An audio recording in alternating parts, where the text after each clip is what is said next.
আল্লাহ রাব্বুল আলামিন তাই বলছে, হে দুনিয়ার মানুষেরা যারা ঈমানের দাবি করো, পরেজগার দাবি করো, মুত্তাকির দাবি করো, মুত্তাকিমার দাবি করো, মনে রেখে দিও তোমাদের সন্তান সন্ততি যেন সয় সম্পদ এগুলো যেন তোমাদেরকে পরকাল ভুলিয়ে না দেয়, সেই দিকে তোমরা সুদৃষ্টি রেখে দিও।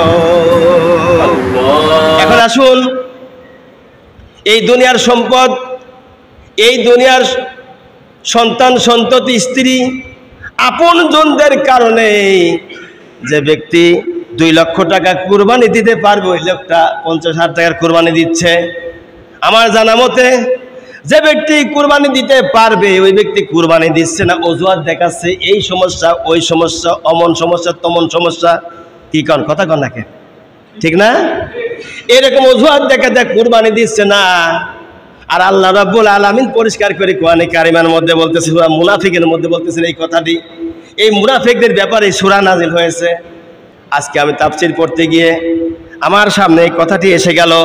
আল্লাহ পাক ঈমানদারকে ডেকে বলছেন, ঈমানদাররা শোনো, যেন তোমাদেরকে নিবৃত্ত করতে না পারে তোমাদের ধন সম্পদ এবং তোমাদের সন্তান সন্ততি আল্লাহর স্মরণ থেকে।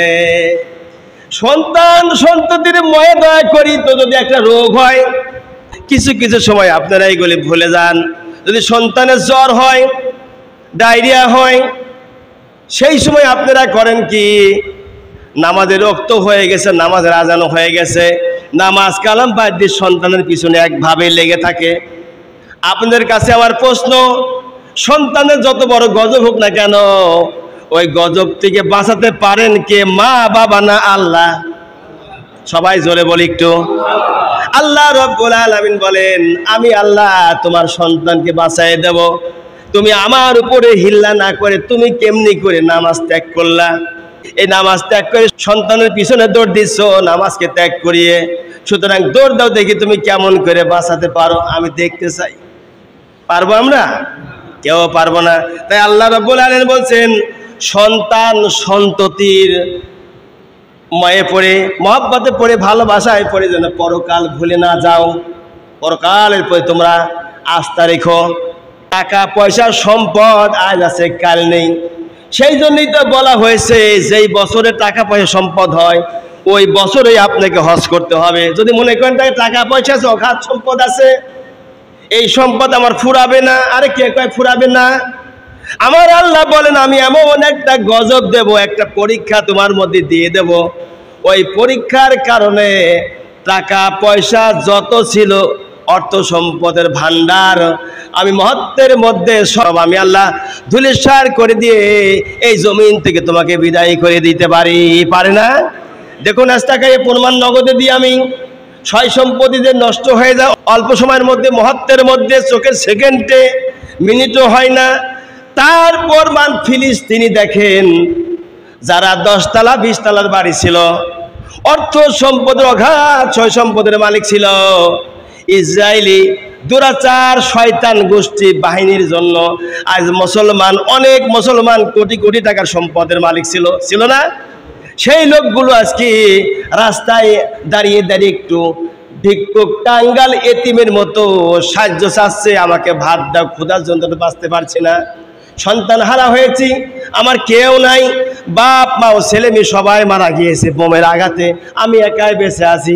আবার কেউ কেউ বলছে আমার প্রতিবেশী যারা ছিল সবাই মারা গেছে, শুধু আমি আছি, এমন বলছে না? তাহলে কি হলো?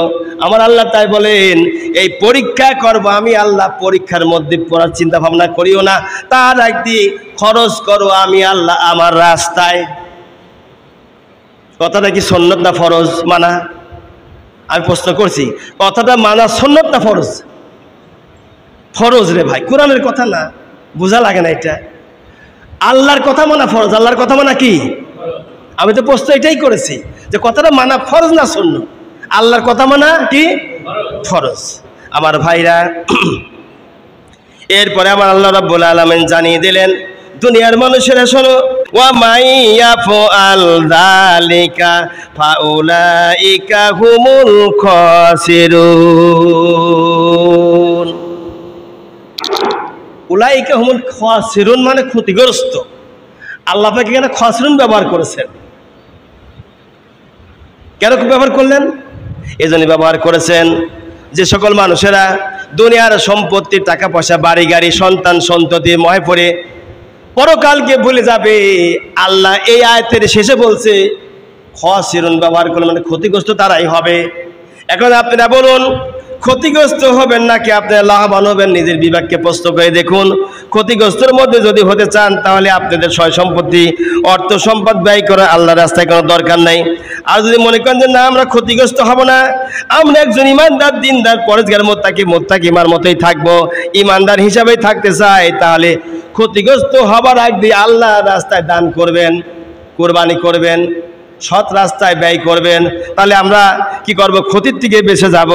ওয়ানফিকু মিম্মা রাযাকনাকুম মিন ক্বাবলি আইয়াতিয়া আহাদাকুমুল মাউত ফায়াকুলা রাব্বি লাউলা আখারতানি ইলা আযালিন করিব। আল্লাহু আকবার।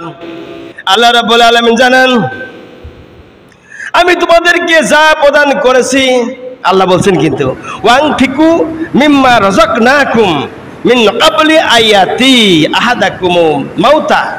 আল্লাহ বলেন আমি তোমাদেরকে যা প্রদান করেছি তা থেকে আমি আল্লাহ আমার রাস্তায় ব্যয় করো।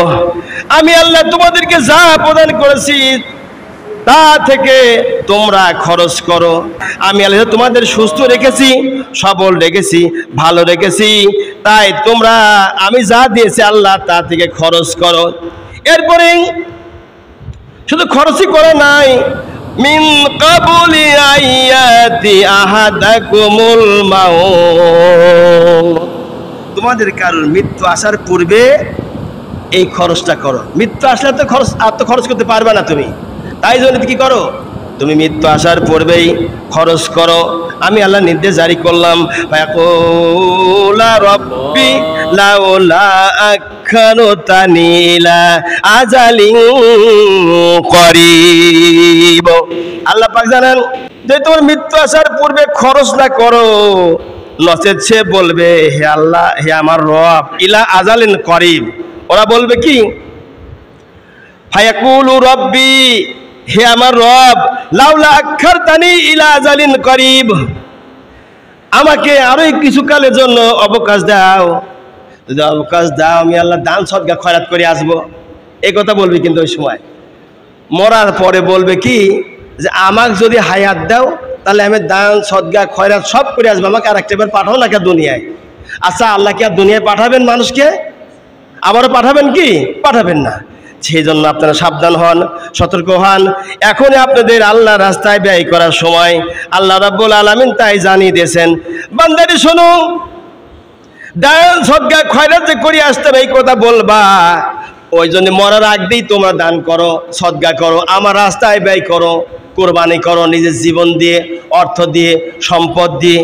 এরপরে আল্লাহ পাক জানান ফাসাদদাকা ওয়া আকুম মিনাস সলিহিন,